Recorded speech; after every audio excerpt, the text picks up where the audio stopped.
நீங்கள் பார்த்துக் கொண்டிருப்பது 24 நியூஸ் தமிழ். பெரிய தாழையில் ரூபாய் 33.16 கோடி மதிப்பில் தூண்டில் வளைவை நீட்டிக்கும் பணியை ஊர்வசி அமிர்தராஜ் எம்எல்ஏ அடிக்கல் நாட்டி தொடங்கி வைத்தார். தூத்துக்குடி மாவட்டம் சாத்தான்குளம் அருகே பெரிய தாழையில் கிழக்கு மேற்கு பகுதியில் தூண்டில் பாலம் அமைக்கப்பட்ட இடைவெளி பகுதியில் கடல் அரிப்பு ஏற்பட்டு மீனவர்கள் பாதிக்கப்பட்டு வந்தனர். இதுகுறித்து மீனவர்கள் ஊர்வசி அமிர்தராஜ் எம்எல்ஏவிடம் முறையிட்டனர்.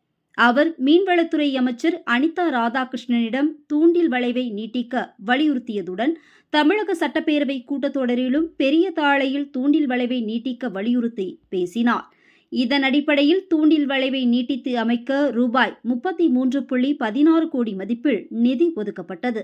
இந்நிலையில் பெரிய தாழையில் தூண்டில் வளைவில் ஒருபுறம் 1160 இருந்து 1190 மீட்டரும் பக்கவாட்டில் 460 இருந்து 530 மீட்டர் நீட்டித்து அமைக்க பணி துவக்க விழா நடைபெற்றது.